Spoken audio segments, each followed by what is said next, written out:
Kisah Nabi Soleh alaihissalam. Nabi Soleh alaihissalam berasal dari keluarga yang terpandang di kalangan kaum Tsamud. Kecerdasannya menonjol, baik hati dan ramah, pandai bergaul, serta mempunyai sifat sabar. Oleh karena itu, beliau disukai oleh kaumnya. Nabi Soleh alaihissalam orang yang berani. Bakat kepemimpinannya sudah tampak sejak muda. Beliau berani memimpin dan menyelesaikan masalah umatnya dengan baik. Beliau menyelesaikan masalah umatnya dengan bermusyawarah. Teman-teman, kaum Tsamud adalah keturunan Nabi Nuh alaihissalam. Mereka masih ada hubungannya dengan kaum Ad yang dibinasakan pada zaman Nabi Hud alaihissalam. Oleh karenanya, tidak aneh jika mereka memiliki kecerdasan yang luar biasa seperti kaum Ad, terutama pada bidang arsitektur, peternakan, dan pertanian. Nabi Soleh alaihissalam diutus Allah Subhanahu wa Ta'ala kepada kaum Tsamud. Mereka kaum Tsamud tidak mengenal Tuhan, menyembah berhala, berkurban untuknya, meminta darinya, dan berlindung dari segala musibah kepada berhala tersebut. Mereka mengharapkan kebaikan dan kebahagiaan dari batu-batu yang mereka pahat sendiri. Nabi Soleh alaihissalam pun diutus kepada kaum Tsamud agar mereka menyembah hanya kepada Allah Subhanahu wa Ta'ala. Akan tetapi, sebagian kaum Tsamud mendustakan ajaran-ajaran yang dibawa oleh Nabi Soleh alaihissalam dan tidak mau beriman kepada Allah Subhanahu wa Ta'ala. Hanya sedikit dari kaum Tsamud yang menerima dakwah Nabi Soleh alaihissalam untuk beriman kepada Allah Subhanahu wa Ta'ala, terutama mereka yang berasal dari golongan miskin dan lemah.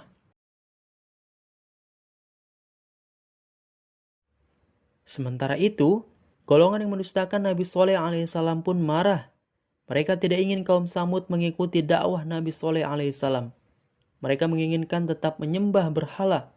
Akhirnya, mereka dari golongan yang tidak menerima seruan Nabi Soleh alaihissalam menantang Nabi Soleh alaihissalam untuk menurunkan mukjizat yang mereka yakini bahwa Nabi Soleh alaihissalam tidak dapat membuktikannya. Nabi Soleh alaihissalam menuruti permintaan mereka dengan syarat mereka harus beriman kepada Allah Subhanahu wa Ta'ala. Lalu, dengan penuh pengharapan, Nabi Soleh alaihissalam berdoa kepada Allah Subhanahu wa Ta'ala untuk menurunkan mukjizat. Akhirnya, Allah Subhanahu wa Ta'ala mengabulkan doa Nabi Soleh alaihissalam. Allah Subhanahu wa Ta'ala mengeluarkan unta dari dalam batu. Unta itu besar, gemuk, dan dalam keadaan hamil.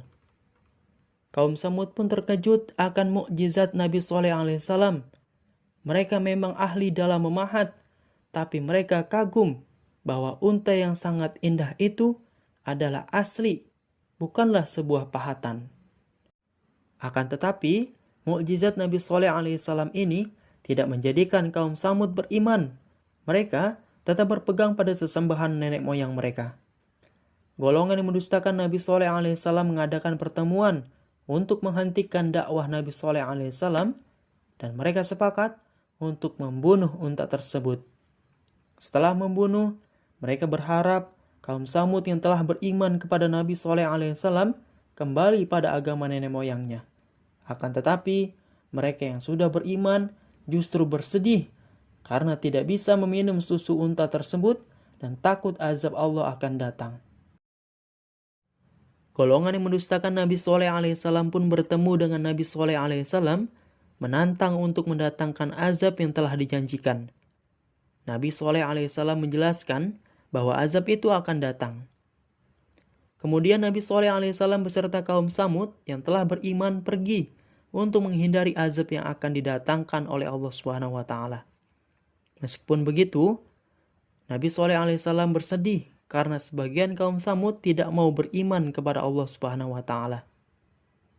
Setelah itu, datanglah azab Allah yang telah dijanjikan.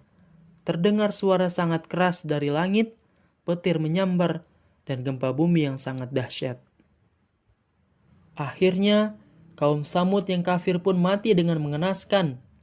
Bangunan-bangunan yang telah didirikan hancur, maka binasalah kaum Tsamud tersebut. Teman-teman, sampai saat ini, kita masih bisa melihat bangunan-bangunan yang didirikan oleh kaum Tsamud yang berada di Saudi Arabia. Nah, itulah kisah keteladanan Nabi Shaleh alaihissalam. Dari kisah ini, ada beberapa hal yang harus kita perhatikan. Yang pertama, kita harus taat kepada Allah Subhanahu wa Ta'ala dan Rasul-Nya. Yang kedua, kita harus beramar ma'ruf nahi munkar, atau menyuruh kepada kebaikan, mencegah kepada kemungkaran. Yang ketiga, kita harus berani ketika berbuat benar.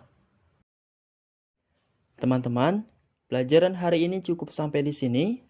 Mari kita akhiri dengan mengucapkan hamdalah, alhamdulillahirabbil alamin, dan membaca doa kafaratul majlis.